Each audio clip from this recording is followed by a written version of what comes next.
भक्तजनों, आज आप सुने शनि देव का कुछ महिमा।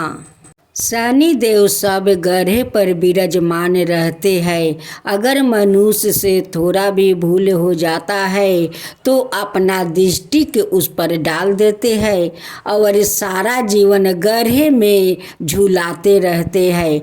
उसलिए शनिवार का दिन शनि मंदिर जाना चाहिए, शनि देव को पूजा करना चाहिए, उनकी कथा सुनना चाहिए ताकि शनि देव प्रसन्न हो जाए और सभी के ऊपर अपना वो कष्ट वाला दृष्टि ना डाले। अगर शनि देव का दृष्टि भी पड़ गया तो शनिवार का दिन अपना घर आंगन गोबर से लीपे और लीप कर ब्राह्मण द्वारा आप लोग उनकी पूजा करवाए, कथा सुने, आरती कीजिए, तब शनि भगवान प्रसन्न हो जाते हैं और सारा दुख हर लेते हैं। ऐसे में तो शनि देव अपना सिर झुकाकर चलते हैं कि हमारा दृष्टि किसी पर ना पड़े। अगर भाग संजोग से उनकी दृष्टि पड़ जाता है उसे शनि का ग्रह से भोगना पड़ता है। उसलिए शनि भगवान को प्रसन्न करने के लिए उनकी मंदिर जाए, पूजा पाठ करे, आरती करे, उन्हें प्रसन्न करे कि ताकि शनि देव अपना ग्रह हर ले और सभी को दुख दूर करे, उनकी जीवन में सुख भर दे। शनि देव को प्रसन्न करने के लिए और उनकी कृपा पाने के लिए प्रत्येक शनिवार के दिन पूजा के साथ ही शनि देव की आरती भी करनी चाहिए। जय शनि देव, जय शनि देव। शनिवार का दिन शनि देव को समर्पित है। इस दिन विधि विधान से शनि महाराज की पूजा की जाती है। शनि देव की पूजा अर्चना करने से शनि देव की विशेष कृपा प्राप्ति होती है। कहा जाता है कि शनि देव के अशुभ प्रभाव से व्याकुतों को जीवन में कई तरह की समस्याओं का सामना करना पड़ता है। वही यदि शनि देव किसी पर प्रसन्न हो जाते हैं तो उनके शुभ प्रभाव से व्याकुतों को जीवन में सभी तरह के दुखों की प्राप्ति होती है। ऐसे में शनि देव को प्रसन्न करने के लिए और उनकी कृपा पाने के लिए प्रत्येक शनिवार का दिन पूजा के साथ ही शनि देव की आरती भी करनी चाहिए। शनि देव की जय हो, शनि देव की जय हो। भक्तजनों, आज आप सुने शनि देव की व्रत कथा। शनि देव साक्षात रुद्रा है। उनकी शरीर क्रांति इंद्र नीलमणि के समान है। शनि भगवान के शरीर पर स्वर्ण मटुक, गले में माला है और शरीर पर नील रंग के वस्तु सुशोभित है। शनि देव गिद्ध पर सवार रहते हैं। हाथों में कर्म से धनुष, बाण, त्रिशूल और बर मुर्दा धारण करते हैं। वो भगवान सूर्या और छाया सवानी के पुत्रा है। वो कुर्य ग्रह माने जाते हैं। इनकी दृष्टि में क्रूरता का मुख्य कारण उनकी पत्नी का श्राप है। ब्रह्म पुराण के अनुसार बालकाल से ही शनि देव भगवान श्री कृष्णा के अन्याय भक्त थे। वो भगवान श्री कृष्णा के अनुराग में निमग्न रहा करते थे। बाहुबस्ता में उनके पिता श्री ने उनका विवाह चित्ररथ की कन्या से करवा दिया। उनकी पत्नी सती साध्वी और परम तेजस्विनी थी। एक रात्रि वो ऋतु स्नान कर पुत्र प्राप्ति की इच्छा लिए शनि देव के पास पहुंची। पर देवता तो भगवान श्री कृष्णा के ध्यान में लीन थे। उन्हों ब्रह्मा संसार की सुधि ही नहीं थी। उनकी पत्नी प्रतीक्षा करके थक गई। उनका ऋतु काल निष्फल हो गया, इसलिए उन्होंने क्रोध होकर शनि देव को श्राप दे दिया कि आज से जिसे तुम्हें देखेगा वो नष्ट हो जाएगा। ध्यान टूटने पर शनि देव ने अपनी पत्नी को मनाया। उनकी धर्म पत्नी को अपनी भूल पर पछताप हुआ, किंतु श्राप के प्रतिकाल की शक्ति उनमें नहीं थी।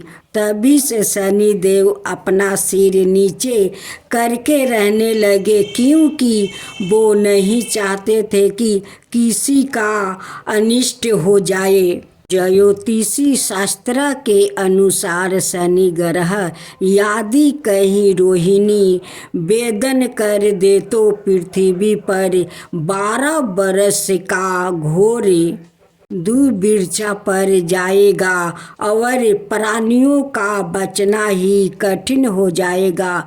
शनि ग्रह जब रोहिणी वेदन कर बढ़ जाता है तब यह योग आता है। यह योग महाराज दशरथ के समय में आने वाला था। जब ज्योतिषी ने महाराज दशरथ को बताया कि यदि शनि का योग आ जाएगा तो प्रजा अन्न जल के बिना तड़प कर मर जाएगी। प्रजा को इस कष्ट से बचाने हेतु महाराज दशरथ अपने रथ पर सवार होकर नक्षत्र मंडल में पहुँचे। पहले तो उन्होंने नीति की भांति शनि देव को प्रणाम किया।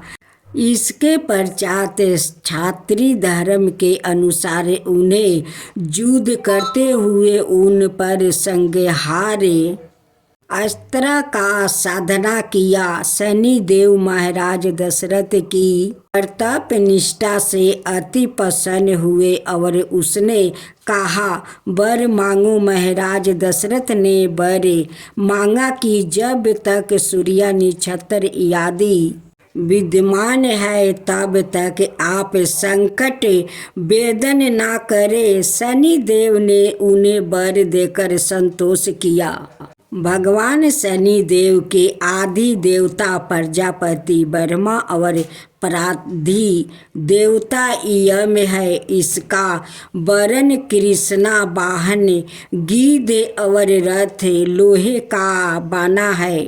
शनि देव एक राशि में 30 महीने रहते हैं। वो मकर और कुंभ राशि के स्वामी है और उनकी महादशा 16 बरस की होती है। इनकी शांति के लिए मृत्युंजय जप नीलम धारण करे और ब्रह्मा को तिल भैंसे लोहा तेल काला वस्तु नीलम काली गौ जूता कस्तूरी और स्वर्ण का दाना देना चाहिए। शनिवार को इस महिमा को पढ़ने से धन आता है और संकट दूर हो जाता है। भक्त जनों, आज आप सुने यमराज की व्रत कथा। परलोक में यम नाम का एक राजा राज करते थे। उन्हें धर्मराज भी कहते थे। वो हमेशा काले कपड़े पहनते और काले भैंस की सवारी किया करते थे। उनके बहुत से दूत थे जिनकी सहायता से वो शासन का सारा प्रबंध किया करते थे। प्रजा बहुत सुखी थी, ना किसी को कभी भूख सताती थी ना प्यास। इसलिए इस लोक में पृथ्वी पर रहने वाले मनुष्य अपनी आहु के दिन पूरे करके हंसी खुशी परलोक में रहने के लिए चले जाया करते थे। फिर भी बहुत से मनुष्य ऐसे थे जो परलोक जाने की इच्छा नहीं करते थे।